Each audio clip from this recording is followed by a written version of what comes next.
Harlem, New York City. Thursday night, September 19, 1935, around 8:15 in the evening. Ellsworth Bumpy Jonson approached the front entrance of the Cotton Club on West 142nd Street. He wore an expensive dark blue suit that had drained his policy gambling earnings for 3 months, a pristine white shirt with French cuffs, and shoes buffed to a mirror shine. He looked as sharp as any white executive who came uptown to Harlem's most notorious nightclub, the venue where Duke Ellington had built his fame, where Cab Calloway entertained crowds, where affluent white folks from lower Manhattan traveled to watch black performers while being waited on by black servers, in an establishment that absolutely refused, under any condition, to permit black customers to sit among the audience and experience the shows that black artists produced. Jonson had arrived at the Cotton Club that night by invitation from Jacob Weinstein, a Jewish merchant who ran several legal businesses in Harlem. Weinstein had suggested they convene at the Cotton Club to explore a business proposition requiring confidentiality and care, a gathering that Weinstein apparently assumed could happen despite the Cotton Club's infamous whites-only entry restrictions, because certainly an accommodation could be arranged for someone as prominent as Bumpy Jonson. But Weinstein had miscalculated about accommodations being granted. As Jonson neared the entryway, where a bouncer named Thomas Murphy stood evaluating the faces of everyone attempting entrance and making split-second judgments about who deserved access to the Cotton Club and who didn't, Murphy moved squarely into Jonson's trajectory, using his considerable bulk to obstruct the door. He announced in a voice loud enough for other waiting patrons to hear, "Where exactly do you think you're headed, boy? This establishment caters exclusively to white clientele. We don't accommodate colored folks here, except as performers and workers. You should return to Harlem where you're supposed to be and quit attempting to access locations where you're unwelcome. Now leave before I summon the police and have you detained for loitering." Jonson halted, studied Murphy's expression, observed the complete conviction there that a Cotton Club bouncer possessed the power and societal endorsement to reject any colored individual regardless of their identity or achievements. And Jonson grasped immediately what was occurring. The offense wasn't personal to Jonson. Murphy likely didn't even recognize who Jonson was, didn't identify one of Harlem's most formidable criminals standing before him. The offense centered on race, on the core assumption embedded in places like the Cotton Club that white patrons could visit Harlem to enjoy black performers and receive service from black employees, while simultaneously barring black customers from the seating area. That white people could extract profit from black culture, while enforcing total separation that guaranteed black people remained servants and entertainers, never equals occupying the same room. Behind Jonson, the queue of white customers waiting for admission observed this confrontation with reactions spanning from entertainment to slight awkwardness to endorsement, anticipating whether this impeccably dressed colored gentleman would cause difficulty or would quietly accept his rejection, the way colored people were expected to accept being informed they didn't qualify for white venues. Jonson sensed their stares on his shoulders, caught several whispered remarks about arrogant colored folks and understanding their station, and he recognized that challenging Murphy would achieve nothing beyond providing these white customers amusement at his cost, would culminate in police arriving and Jonson being detained or assaulted or both, would transform into an anecdote they'd share with acquaintances about the colored gentleman who attempted to push his way into the Cotton Club and had been appropriately handled by authorities. So Jonson executed something requiring more restraint than most men commanded. He smiled. Not an authentic smile, but the variety of frigid, calculated expression suggesting he was recording Murphy's features in this instant, and would retain both long after Murphy had dismissed this encounter. Jonson maintained Murphy's stare for 3 seconds, sufficient duration that Murphy's expression transformed from assured disdain to slight nervousness as he detected something in Jonson's gaze, suggesting this hadn't concluded the way Murphy presumed it had concluded. Then Jonson nodded once, a motion that could have signified acceptance or could have signified something altogether different, pivoted away from the Cotton Club doorway, and proceeded back down West 142nd Street toward Lenox Avenue. His bearing remained upright, his rhythm unhurried, betraying no signal to anyone observing that he'd just been openly degraded and dismissed like he was insignificant. Jonson walked for roughly 15 minutes, moving through Harlem's twilight avenues without any specific objective, simply walking to grant himself time to contemplate and to allow his fury to settle sufficiently that he could think tactically rather than impulsively. He discovered himself standing outside the Savoy Ballroom on Lenox Avenue between 140th and 141st Streets, watching colored customers, working folks, professionals, families, entering a venue that embraced them, that was possessed and managed by black entrepreneurs, that furnished entertainment and social possibilities without the degradation accompanying attempts to enter white venues that regarded black people as servants or lawbreakers or both. And standing there observing people enter the Savoy, Jonson experienced an insight that would transform not merely his personal perspective, but eventually would transform the financial framework of Harlem's entertainment sector in ways that would resonate for decades.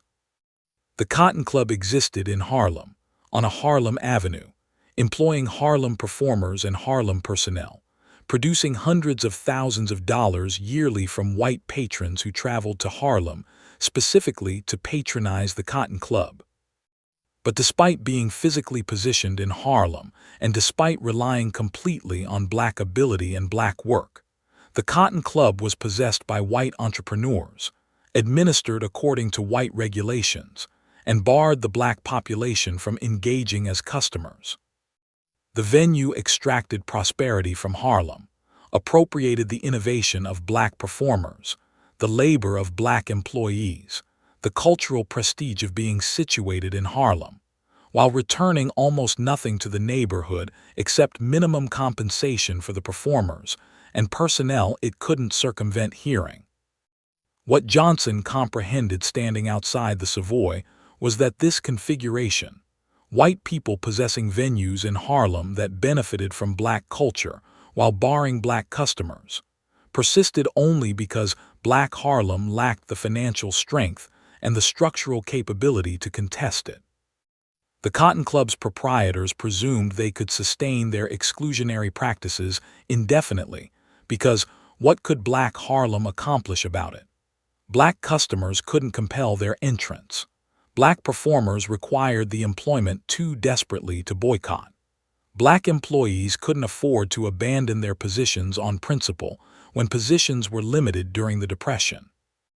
The Cotton Club's proprietors had calculated accurately that individual black people lacked the authority to confront an established white-owned enterprise that had prosperous white customers and political associations protecting it. But what the Cotton Club's proprietors hadn't calculated, what they couldn't have foreseen, was that someone with Bumpy Jonson's assets and Bumpy Jonson's associations and Bumpy Jonson's readiness to employ criminal techniques for objectives beyond merely generating income would decide that being rejected from the Cotton Club's entrance was an affront demanding a reaction not through brutality, but through methodical economic combat engineered to make the Cotton Club's exclusionary practices so expensive that the venue either transformed or collapsed. Jonson proceeded to a payphone on the intersection of Lenox Avenue and 141st Street and placed 3 telephone calls that would initiate everything. The first call went to Theodore "Teddy" Green, Jonson's legal counsel and closest confidant. The second call reached Stephanie St. Clair, the queen of numbers gambling, who administered substantial gaming enterprises throughout Harlem and who'd been Jonson's instructor before Jonson constructed his own independent operation. The third call connected to Adam Clayton Powell Sr., the pastor of Abyssinian Baptist Church, who was among Harlem's most powerful legitimate figures, and who'd been combating discrimination for decades, but who'd never possessed the kind of concentrated authority necessary to actually compel white venues to transform, rather than merely sermonizing about how discrimination was ethically incorrect. By midnight Thursday, Jonson had convened approximately 15 individuals in the rear chamber of a speakeasy on 133rd Street, his own principal lieutenants, delegates from other black numbers operators, union representatives who commanded colored laborers in service sectors, clergymen from significant Harlem congregations, and several black professionals, including physicians and attorneys who'd encountered their own humiliations at white venues. Jonson stood at the table's head and recounted what had transpired at the Cotton Club, speaking in his characteristic subdued voice that compelled people to lean closer to catch his words. And as he spoke, he monitored faces around the table shift from curiosity about why they'd been summoned to rage about what Jonson was describing to something resembling hunger, because they understood that if Bumpy Jonson was assembling this specific collection of people, then he was scheming something significant, something extending beyond his personal retribution. "The Cotton Club rejected me tonight," Jonson stated, his voice carrying that specific controlled force that people who knew him identified as more threatening than yelling. "Because I'm colored. The bouncer addressed me as boy and instructed me to return to Harlem where I'm supposed to be. The irony, naturally, is that the Cotton Club sits in Harlem. It's on West 142nd Street, directly in the center of our community. It employs our performers, our servers, our cooks, our maintenance personnel. It generates its income from being situated in Harlem and from showcasing black entertainment, but it refuses to permit black people to occupy the seating. It appropriates everything from us, our ability, our labor, our community's standing, and returns us nothing except minimum compensation and the privilege of serving white patrons who visit Harlem to enjoy our culture, while ensuring we comprehend we're inadequate to occupy their tables." Jonson paused, permitting his statements to register, observing the faces surrounding the table. Several individuals nodded, identifying their personal encounters in what Jonson described, comprehending that the Cotton Club's discrimination wasn't singular, but was instead characteristic of a wider tendency where white people benefited from black culture, while sustaining rigid separation that guaranteed black people remained inferior. "But here's what the Cotton Club's proprietors don't comprehend," Jonson continued, his voice descending even lower, compelling everyone to exert effort to hear him. "They don't comprehend that they're exposed in ways they haven't contemplated. The Cotton Club relies on black work. Every performer, every server, every cook, every person who makes that venue operate is colored. The Cotton Club relies on being positioned in Harlem. Its complete attraction to white downtown customers is that it delivers an exotic encounter of visiting a black community to witness black entertainment. And the Cotton Club relies on Harlem accepting its existence, relies on us not creating trouble, not structuring opposition, not utilizing the authority we actually possess to make managing a discriminatory venue in our community so challenging and so costly that it becomes unviable." Jonson rose now, began moving behind the table, his force intensifying. "So here's what we're executing. We're educating the Cotton Club's proprietors that extracting prosperity from Harlem while insulting Harlem's people involves a price. We're not incinerating the location. That would merely provide them insurance compensation and compassion. We're not assaulting their white customers. That would provide police justification to suppress all of us. Instead, we're making managing the Cotton Club so challenging, so costly, and so troublesome that the proprietors determine they possess two options. Either they unlock the Cotton Club to black customers and terminate their exclusionary practices, or they transfer the venue to black proprietors who will manage it as an integrated establishment. Either approach, the present configuration, white people benefiting from black culture while barring black people from engaging as equals, terminates." What ensued was 2 hours of meticulous strategizing, as Jonson and the others formulated an approach combining labor structuring, financial pressure, community activation, and the variety of subtle menace that criminals comprehended how to implement without provoking police reaction. The strategy contained multiple elements that would be executed concurrently over the approaching weeks. Labor organization. Every black employee of the Cotton Club would be contacted and requested to engage in synchronized action. Performers would be requested to demand elevated compensation and improved working arrangements, threatening to strike if demands weren't satisfied. Servers and kitchen personnel would be structured to decelerate service subtly, making the Cotton Club's functions less productive without executing anything so apparent that they could be terminated for sabotage.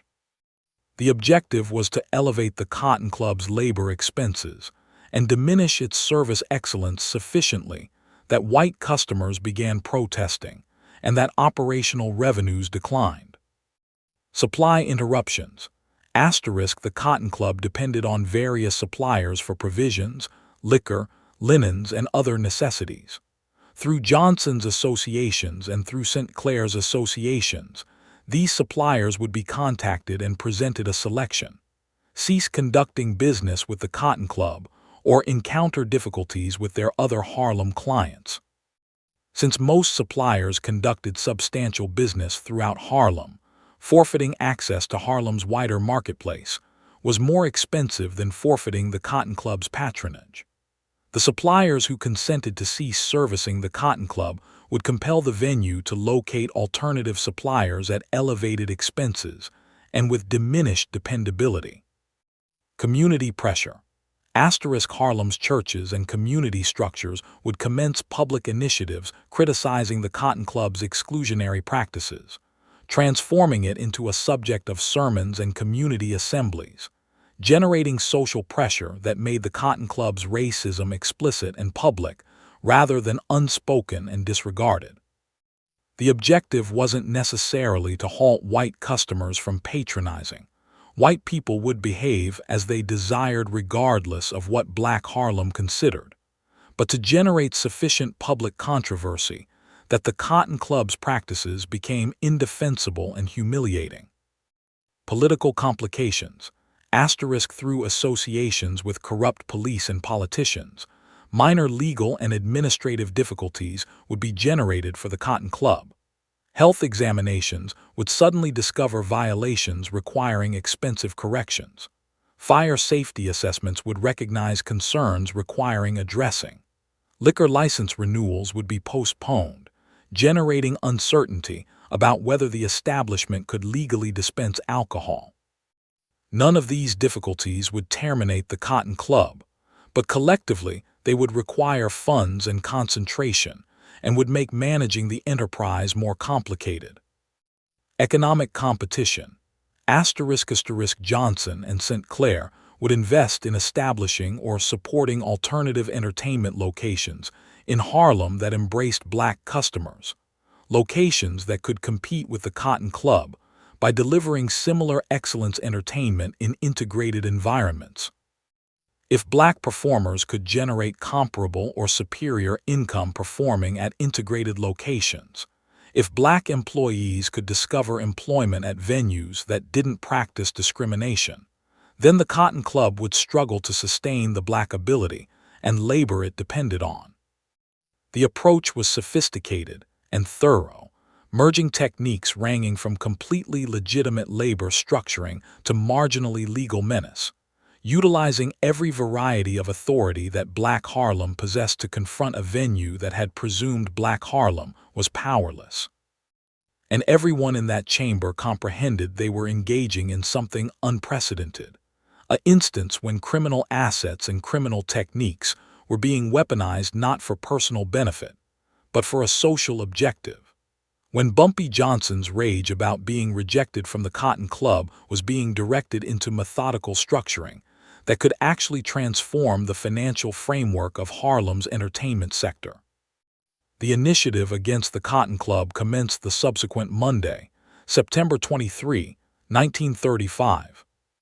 When Duke Ellington, who'd constructed his standing performing at the Cotton Club and who remained the venue's primary attraction, announced to the establishment's administration that he was demanding a 50% elevation in his ensemble's remuneration and enhanced working arrangements, including superior dressing chambers, meal arrangements, and respect from administration.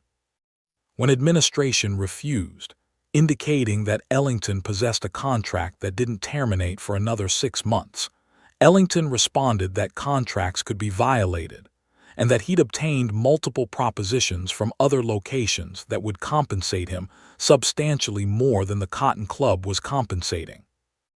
The threat was legitimate because Jonson and St. Clair had indeed contacted Ellington with propositions to perform at alternative locations. And Ellington, who'd encountered his own humiliations from Cotton Club administration over the years, was prepared to utilize those propositions to extract superior conditions, or to depart completely if superior conditions weren't furnished. Concurrently, difficulties began manifesting throughout the Cotton Club's functions.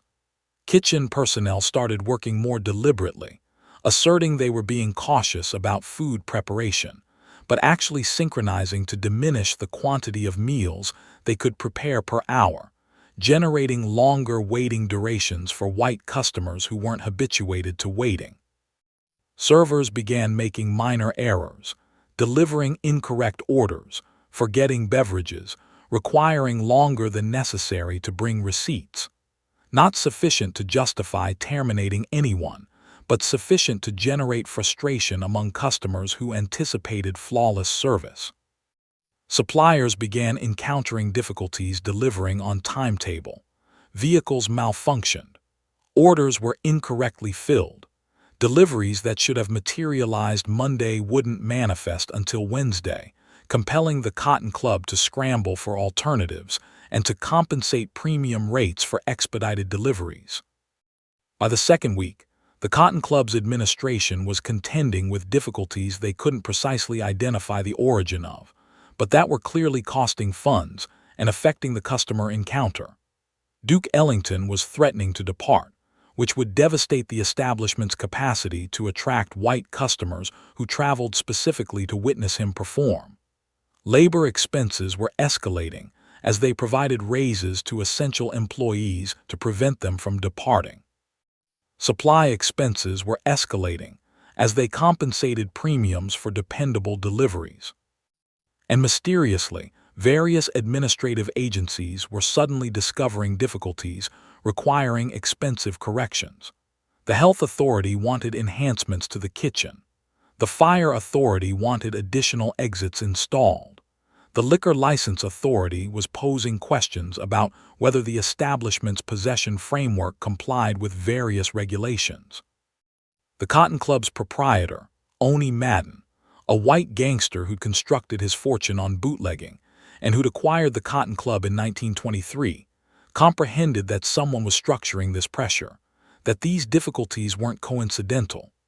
Madden possessed associations to other white organized crime figures, possessed political leverage, possessed assets that should have permitted him to identify and eliminate whoever was generating trouble. But when Madden reached out to his contacts requesting assistance identifying who was behind the Cotton Club's difficulties, he kept receiving the same designation, Bumpy Jonson. And when Madden attempted to utilize his mob associations to pressure Jonson into terminating whatever he was executing, Madden discovered that none of the white gangsters he knew were prepared to intervene in a conflict between Madden and Jonson over what was fundamentally a racial matter in Harlem, a territory where white gangsters possessed limited leverage, and where Jonson had constructed relationships that made him more formidable in Harlem than any external figure could be. After 3 weeks of mounting difficulties and mounting expenses, Madden obtained a message requesting him to convene with Theodore Green, a legal counsel who represented various Harlem interests. Madden consented, presuming this was an attempt to negotiate some variety of resolution. And on a Tuesday afternoon in mid-October 1935, Madden sat in Green's chamber listening to an explanation of precisely what was transpiring and precisely what would be required to make the difficulty cease. "Mr. Madden," Green stated, speaking with careful exactness, The operational difficulties you've been encountering at the Cotton Club are the consequence of organized reaction to your venue's practice of refusing to admit Negro customers. The practice is offensive to Harlem's population, is particularly offensive given that your venue is positioned in Harlem and depends completely on black performers and black personnel, and is no longer tolerable to the people who make your enterprise feasible.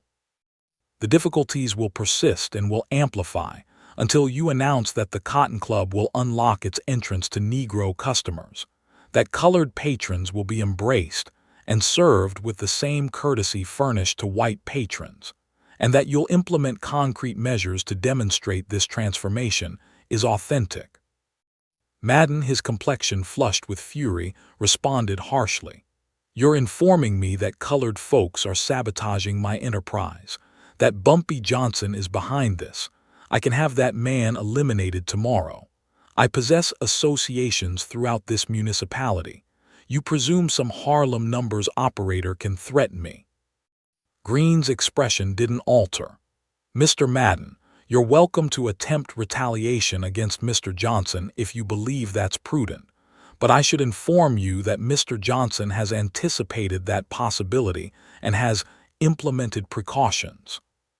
If anything transpires to Mr. Jonson, the initiative against your venue will amplify rather than terminating, because Mr. Jonson has structured a coalition of individuals who will persist this pressure regardless of what transpires to him personally. And more significantly, Mr. Madden, you should contemplate whether the Cotton Club is worth perishing over, because if you attempt brutality against Mr. Jonson will react with brutality against you, and you'll discover that you possess less protection in Harlem than you presume you possess. The threat was transparent and was supported by reality that Madden comprehended once his fury cooled sufficiently to think tactically. He could probably have Jonson eliminated if he committed sufficient assets to it. But executing so would provoke gang combat that would require more than the Cotton Club was worth, would attract concentration from law enforcement that Madden desired to circumvent, and would resolve nothing because the coalition Jonson had structured would persist pressuring the Cotton Club even after Jonson was deceased. Madden was confronting the same calculation that had defeated Dutch Schultz earlier that year, when Schultz had attempted to sustain control of Harlem against Jonson's opposition. That combating Jonson in Harlem required more than any conceivable advantage from prevailing. That Jonson possessed assets and community endorsement that made him effectively unbeatable in his own territory. What precisely are you demanding? Madden finally requested, his voice regulated again, identifying this was a negotiation rather than a circumstance he could resolve through brutality. Green extracted a document he'd prepared, a proposed announcement that Madden would publish, declaring the Cotton Club would no longer refuse service based on race.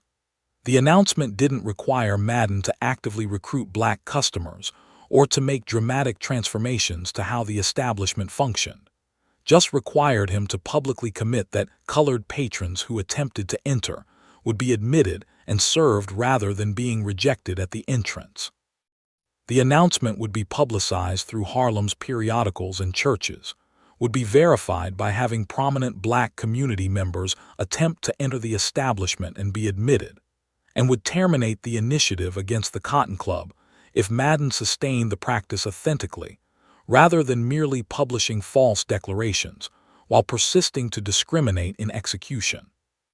Madden expended another hour negotiating specific language and specific commitments, attempting to preserve as much of the Cotton Club's existing character as feasible while accepting the fundamental requirement that racial discrimination at the entrance had to terminate.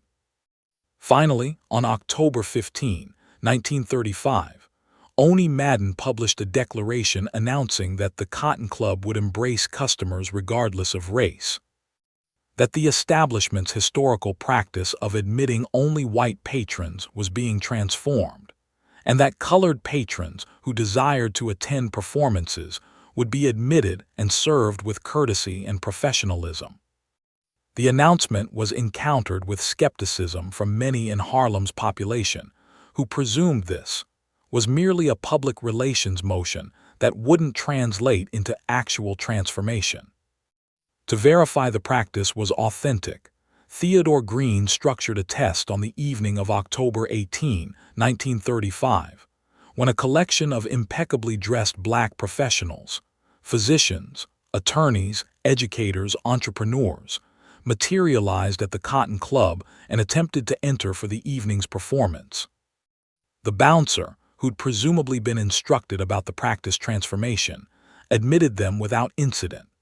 They were positioned in the seating, were served by servers, were regarded with the same professionalism furnished to white customers, and were capable of experiencing Duke Ellington's performance from the seating rather than being barred while their culture was performed for white people's entertainment.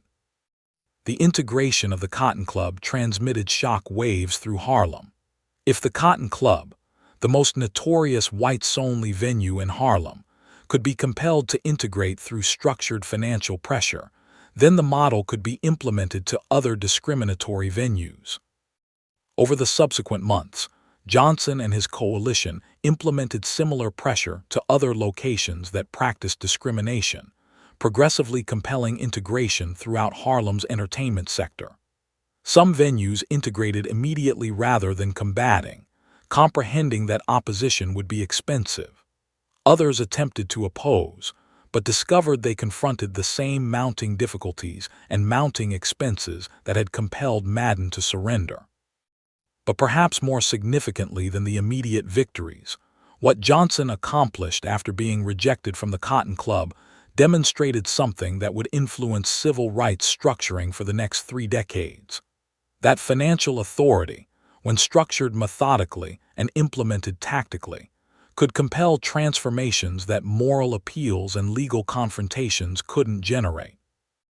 The techniques Jonson pioneered, merging labor structuring, supply interruptions, community activation, and targeted financial pressure into thorough initiatives against discriminatory venues, would be examined and replicated by civil rights activists throughout the 1940s, 1950s, and 1960s as they labored to dismantle segregation across America. And Bumpy Jonson, who'd walked away quietly from the Cotton Club's entrance on that September evening in 1935, rather than creating a disturbance or resorting to brutality, had accomplished something that mattered more than any immediate retribution could have mattered. He demonstrated that being instructed, "Get back to Harlem where you're supposed to be," could transform into the catalyst for seizing control of Harlem's financial institutions, for compelling white-owned venues to either integrate or depart, for proving that black Harlem possessed authority that white people had dismissed or disregarded, and that authority, when structured and implemented tactically, could transform the regulations that had governed who belonged where and who possessed the entitlement to bar whom. The bouncer who'd addressed Bumpy Jonson as boy and instructed him to return to Harlem probably never recognized that his affront provoked everything that ensued, probably persisted working at the Cotton Club after it integrated, probably never comprehended that his casual racism had been the ignition that initiated a methodical initiative to dismantle the barriers that people like him sustained through casual contempt delivered at doorways throughout the municipality. But that affront and Jonson's quiet departure, followed by tactical structuring, that transformed Harlem's entertainment landscape became legend in the population, became a narrative communicated to children and grandchildren about how authority isn't always about brutality or immediate retaliation, but can be about patience in structuring and implementing pressure until institutions fracture under the burden of their own contradictions. "You don't belong here, boy," were the statements, and Bumpy Jonson's reaction, walking away quietly, structuring thoroughly, implementing pressure methodically, transforming Harlem permanently, proved that belonging isn't something white bouncers grant or refuse, but is something people with sufficient intelligence and sufficient determination claim for themselves and for their populations.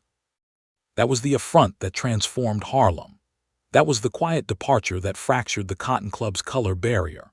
That was how one individual's degradation became an entire population's victory, not through brutality or through destruction, but through the more demanding labor of structuring people and assets toward an objective that required patience and synchronization and readiness to sustain pressure, until the powerful determined that sustaining discrimination required more than abandoning it.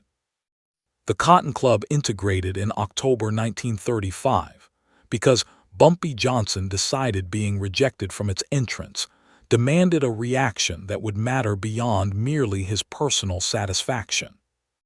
And that decision to react tactically rather than impulsively, to structure collectively rather than acting individually, to pursue lasting transformation rather than immediate retribution, established precedents and demonstrated techniques that would influence how Black Americans combated for their entitlements for generations to come.